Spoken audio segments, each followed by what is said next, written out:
Hey, Heart Nation. Welcome to another podcast episode of Carla's Channel, Heart to Heart Inspiration. I am your host, Carla J, the Queen of Inspiration.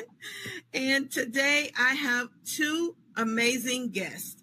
You will not be disappointed. First of all, we're going to talk about some very serious things today. We all know that there are some mental health things going on in the world. Sometimes we say there's a mental health pandemic.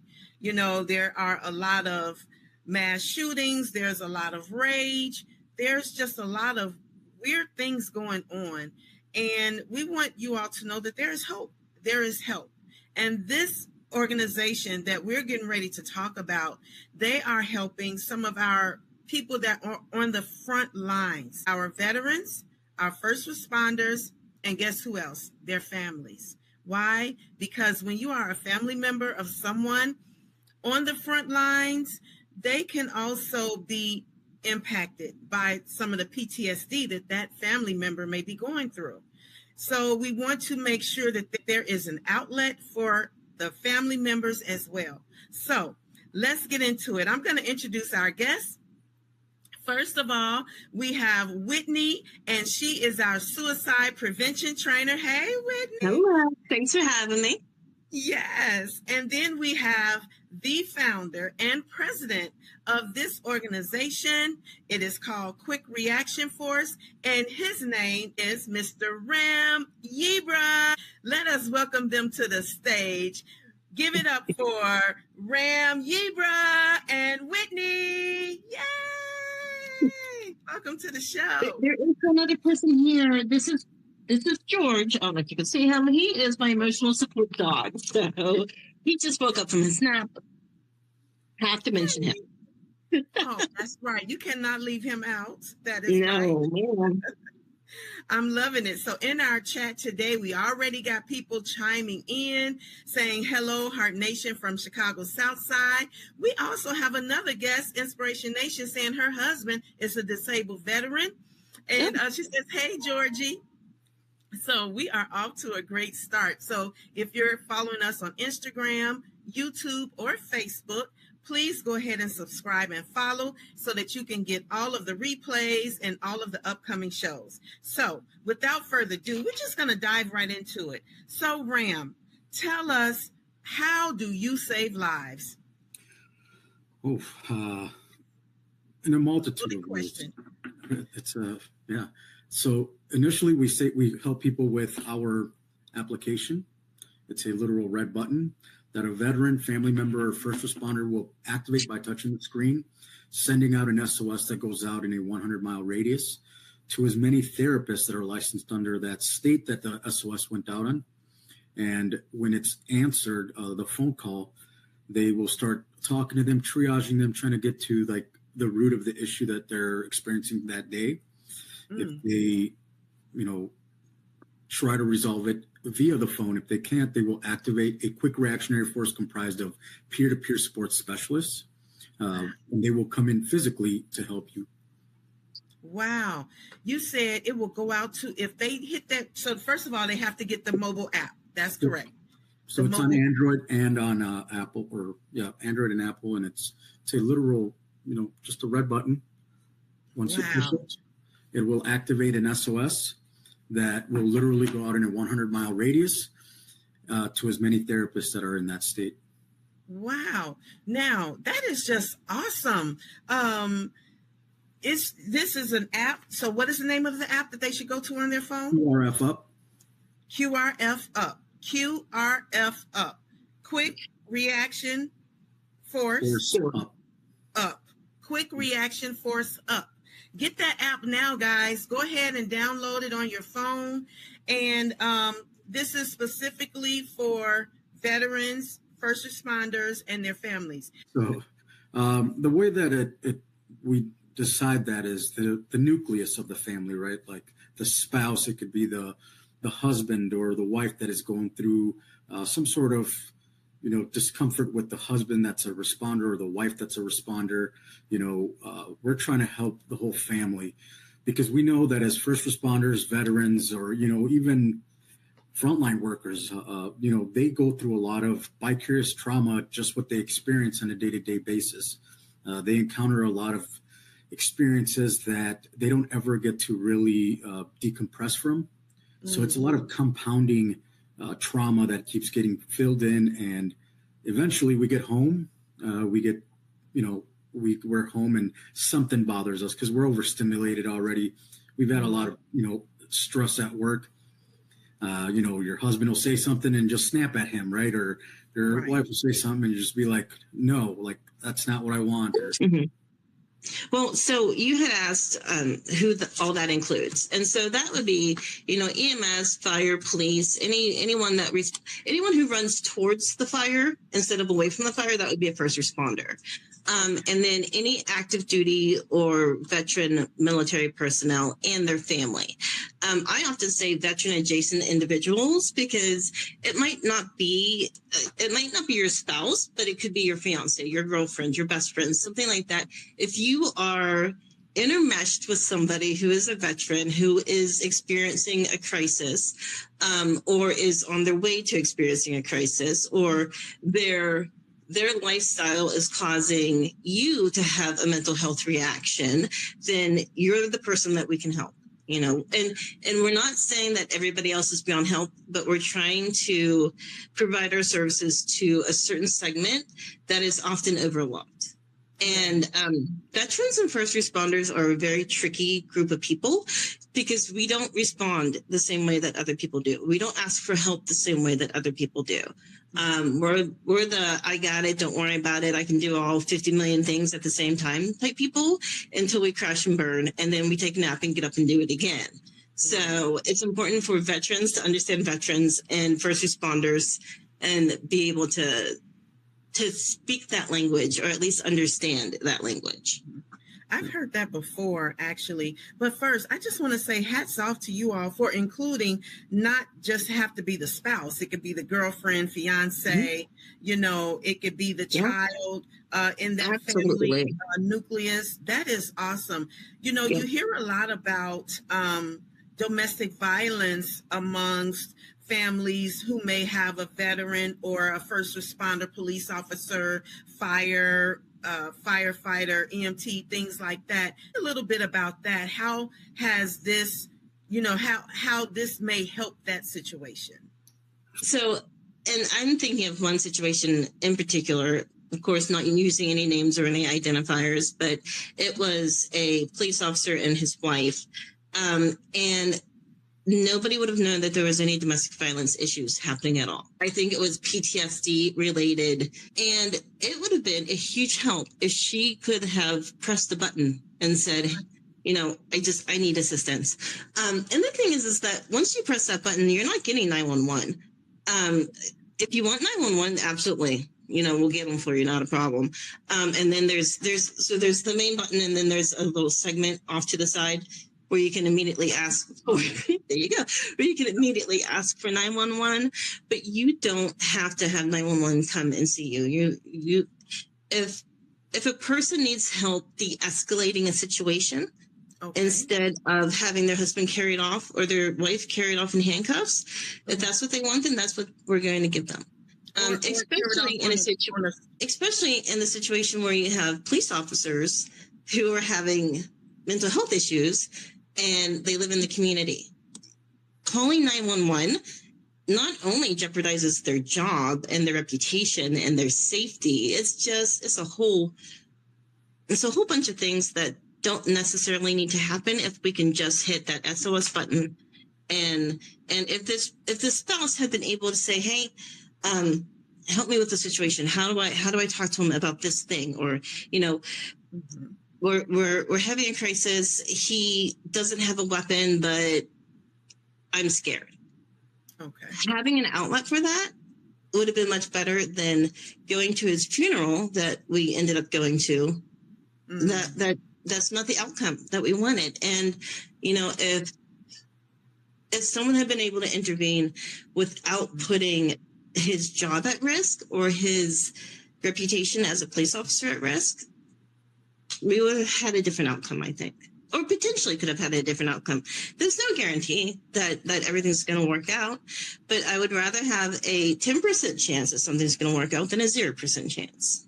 Well, I can tell you that, from experience, one of the things that we really try to strive is that we don't look at the person as somebody who's not capable of change or fixing those things that they're doing, right?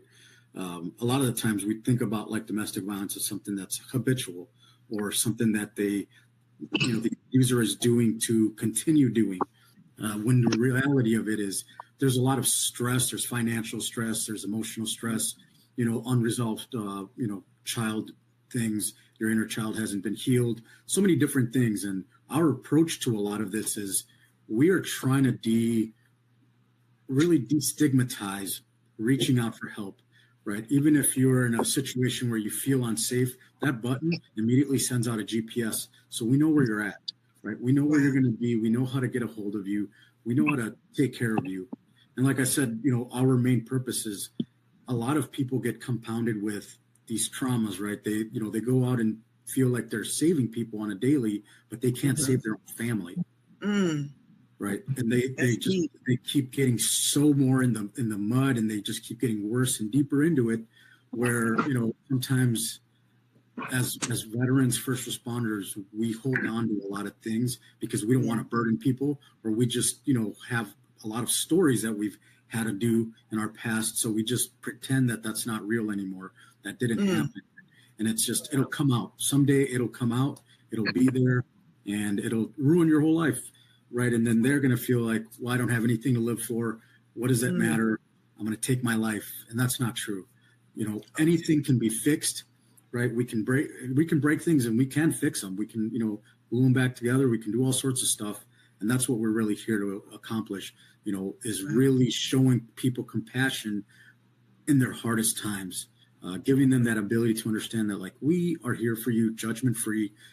We've all been through it. I can guarantee you we've all experienced it, being, abusers, or being abused, or being, in legal troubles, no legal troubles, like whatever that may be. We've ourselves encountered that. So we speak from that experience of, we'll get you out of that, dark area, because we can walk with it with you. Trauma for everybody hits them in their own way and at their own level. To say that, like, if I was in combat and somebody saw the same thing I saw, it won't happen to us the same way. Some of us can handle it a little differently than others. It'll affect somebody really hard and somebody not as hard. And that's one of the things that, like, to us, when you bring yourself to us in your traumas, we're going to meet you at where you're at, not where we want to meet you. Because it's important for us to know that, this hurt you. It's not about me. It's about how I can help you come out of that. And that's the most important thing we can think about is, being compassionate to people. A lot of things go wrong in our community, and, people demonize us at times. They make us feel like monsters. And, even though we've made mistakes, we won't turn our back on you, because that's just not what we do. Like I said, Whitney, myself, the whole team, everybody on our team has really gone through life experiences that have propelled us to be here for everybody that really needs this. We live it, eat it, breathe it, 100% free.